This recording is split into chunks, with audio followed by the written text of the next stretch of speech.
Para compreendermos as Escrituras, vamos estar estudando agora Hebreus, no capítulo 6, a partir do versículo 9. Quanto a vós outros, todavia, ó amados, estamos persuadidos das coisas que são melhores e pertencentes à salvação, ainda que falamos desta maneira. Portanto, a salvação é uma nova forma de vida. O salvo vive desta maneira. O salvo vive obedecendo a Deus. O salvo conhece a Deus, entende a sua palavra. Não apenas ouve, mas compreende, aceita, crê. Traz para dentro de si, traz para a mente, traz para o coração com toda a força da sua alma, do seu viver. O salvo é justamente aquele que deixa o caminho largo da perdição e acerta com uma porta estreita, que é Cristo, é a palavra de Jesus, é o dom do Espírito Santo, é o batismo com o Espírito Santo, é ter um encontro com Deus e encontrar uma porta estreita.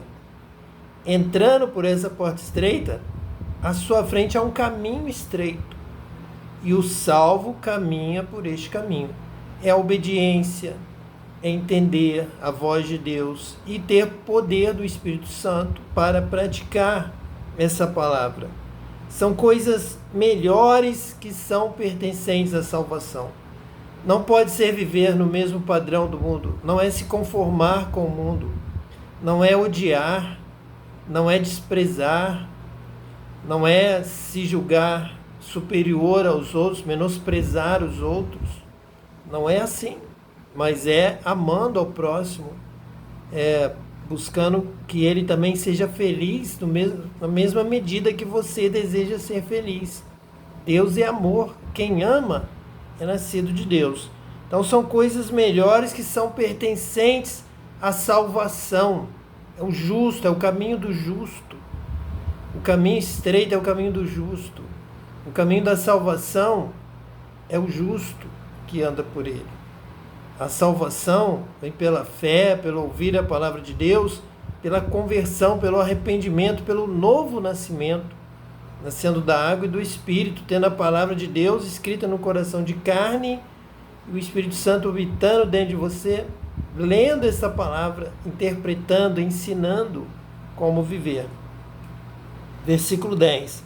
Porque Deus não é injusto para ficar esquecido do vosso trabalho e do amor que evidenciaste para com o seu nome, pois servistes e ainda servis aos santos. Então nós temos aqui nesse versículo um resumo da salvação.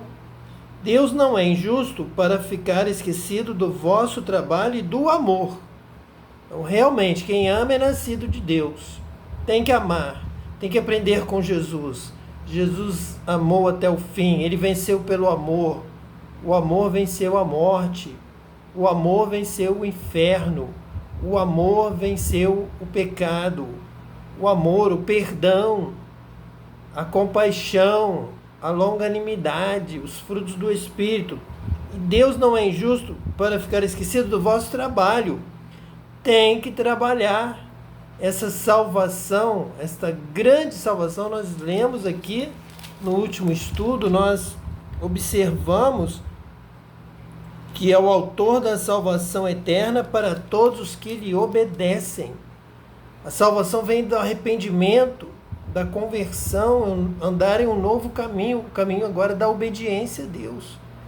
É salvo quem obedece a Deus, é salvo quem aprende de Deus, é salvo quem ama a Deus e pratica o seu mandamento. Aquele que me ama guarda a minha palavra, e aquele que me ama me obedece. E se ele me ama, eu também o amarei. Amo meu Pai e nós viremos e faremos nele morada. Então Deus vai vir habitar em você, viver com você, porque você tem um propósito que agrada a Deus. Você agrada a Deus. Sem fé é impossível agradar a Deus. É necessário agradar a Deus. quando o autor aos Hebreus diz sem fé é impossível agradar a Deus, ele está dizendo que a nossa vida é para obedecer a Deus. Nossa vida é para agradar a Deus. Nossa vida é para viver pela fé. A fé é o ouvir. A fé vem pelo ouvir. Ouvir a palavra de Deus quando nós cremos e vamos obedecê-la. Aí sim temos fé. Então ele vem, nos batiza com o Espírito Santo e nos dá força para mover na ação, na obediência, executando. Ele opera em nós tanto o querer quanto o executar. Então Deus não é injusto com aquele que trabalha com obediência e do amor. O amor é o dom supremo. É salvo quem aprende a amar. É salvo quem ama. É condenado quem é o ímpio, quem odeia, quem persegue o seu irmão, como Caim, como tantos outros são citados na Bíblia como exemplo de perdição. O caminho da perdição é o caminho do mal, é o caminho da iniquidade. E o caminho de Jesus é o caminho do amor, é o caminho da salvação, o caminho estreito, é amar ao próximo. E do amor que evidenciaste para com o seu nome, então no serviço a Deus, nas obras de misericórdia, adorando a Deus em espírito e em verdade, glorificando a Deus, amando a Deus sobre todas as coisas, o primeiro mandamento, amar a Deus, cultuar, adorar a Deus, glorificar a Deus, somos de Deus, reconhecer o senhorio de Deus, adorar a Deus, pois servis aos santos e amar ao próximo. Essa é a vontade de Deus, que nós estejamos aqui na terra cuidando uns dos outros, cuidando de ver se o outro está livre, cuidando para ver se o outro está feliz, se o outro está bem, porque Deus quer a vida de todos, Deus quer que todos estejam felizes, glorificando a Deus. Então a vontade de Deus é que o seu filho o sirva amando o seu irmão, amando o seu próximo. É o máximo, é o que Jesus fez. Deus amou até o fim. Deus amou o mundo de tal maneira que deu o seu Filho unigênito para que todo aquele que nele crê não pereça, mas tenha vida eterna. Esse é o amor de Deus em Jesus para salvar. E você não pode pensar que está no caminho de Deus, está no caminho da salvação, se você não ama Deus, conforme acabamos de ler, do amor que evidenciaste para com o seu nome, pois servistes e ainda servis aos santos. Então uma coisa está ligada à outra. Amamos a Deus, amamos ao nosso próximo, amamos ao nosso irmão, criado à imagem e semelhança de Deus. Tudo é de Deus, nosso irmão é de Deus, nosso próximo é de Deus. Nós temos que cuidar das coisas de Deus, de quem é de Deus, da criação. Mas a salvação está no amor. A salvação está numa fé que vai ser completa na obediência, que Jesus diz que essa fé em ação, na prática, ela se transforma em amor. É uma fé operante, vira amor. Há uma química, fé, esperança e amor. Esses três maiores deles é o amor. Podemos dizer, no final vamos ver amor, mas onde há amor, há fé, onde há amor, há esperança. Desejamos, porém, continue cada um de vós mostrando até o fim a mesma diligência para a plena certeza da esperança. Então, nós já falamos aqui em fé, já falamos em amor, agora esperança.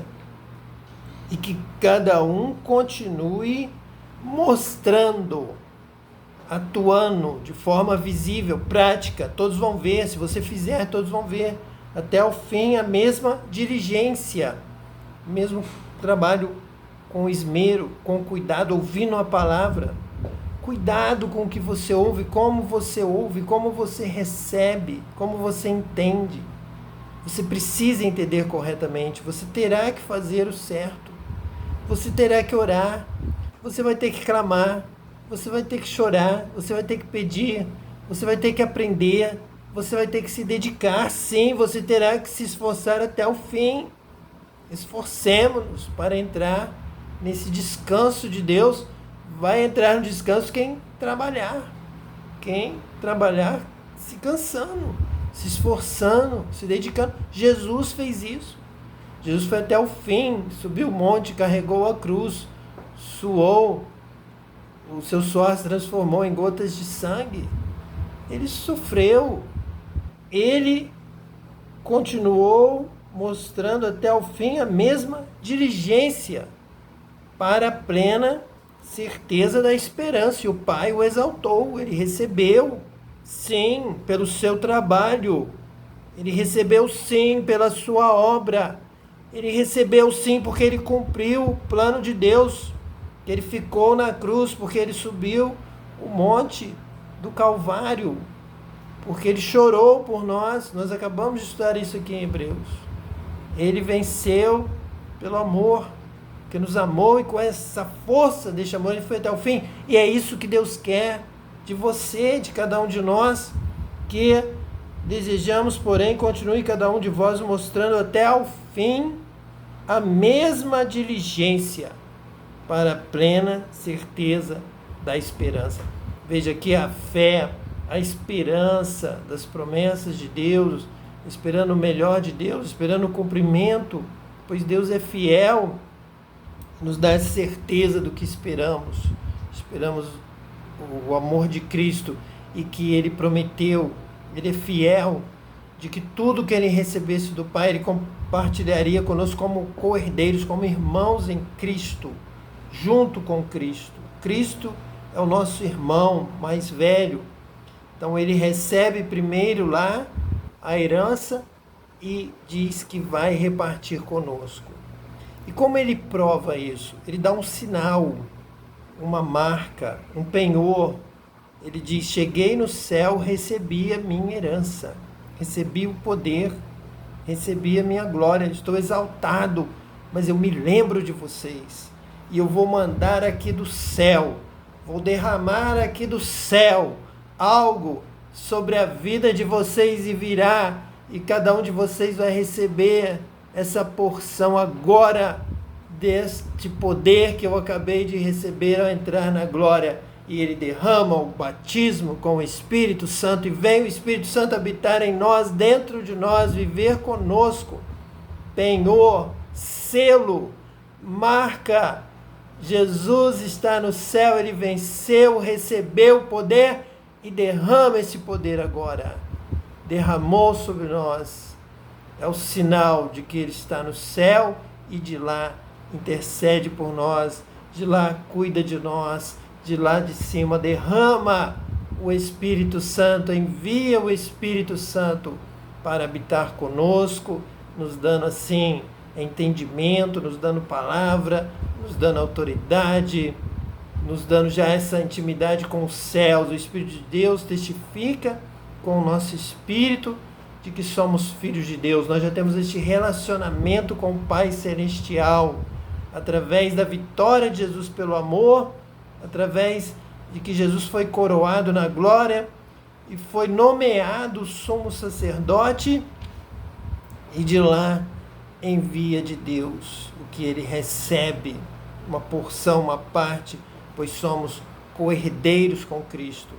E a marca, a prova, a confirmação disso é o selo do batismo com o Espírito Santo. O próprio João Batista, ao anunciar Jesus, ao cumprir o seu ministério, disse: este é aquele que vos batizará com o Espírito Santo e com fogo. Essa é a obra de Jesus. Essa é a conquista de Jesus. É isso que ele nos dá em primeiro lugar, nos dá agora. Agora, para estarmos ligados com o céu, ele derrama sobre nós o batismo com o Espírito Santo. Para que não vos torneis indolentes, mas imitadores daqueles que pela fé e pela longanimidade herdam as promessas. A primeira promessa é o batismo com o Espírito Santo. É o Espírito da promessa, é o Espírito prometido, é o Espírito anunciado por Joel, por Ezequiel, por Moisés, por João Batista, por todos os profetas do Antigo Testamento. E agora é o início, é a primeira parcela, a primeira parte, é o selo inicial, é o batismo com o Espírito Santo. Herdam as promessas, pois são muitas.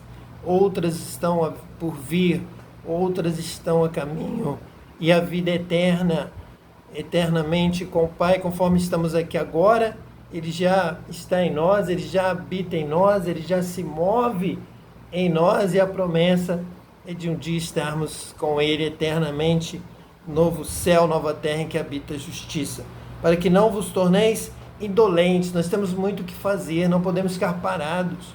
Você tem dons, você tem o poder, você tem a sabedoria, você tem o discernimento de espíritos, você tem o dom da ciência, você tem o dom da palavra, você tem o dom da compreensão das coisas celestiais, você tem o dom celestial sobre você, você não pode esconder este dom, você não pode cavar um buraco e esconder debaixo da terra o seu dom, o seu talento, você não pode ser indolente, uma pessoa que tem capacidade, foi chamado para o ministério e vive sem achar, sem perceber que tem necessidade de exercer este dom, de pregar, de ensinar e de viver este evangelho. Mas imitadores daqueles que pela fé, ele depois vai começar a falar de personagens do Antigo Testamento que obtiveram o seu caminhar, o seu início, caminharam pela fé. Diz aqui que pela fé e pela longanimidade, pela perseverança. Então não é crer, levantar a mão e sentar no banco e ficar quietinho até o fim, não. É ter perseverança na prática do bem, no amor, na ministração dos dons espirituais, no serviço, no trabalho. São estes que herdam a promessa.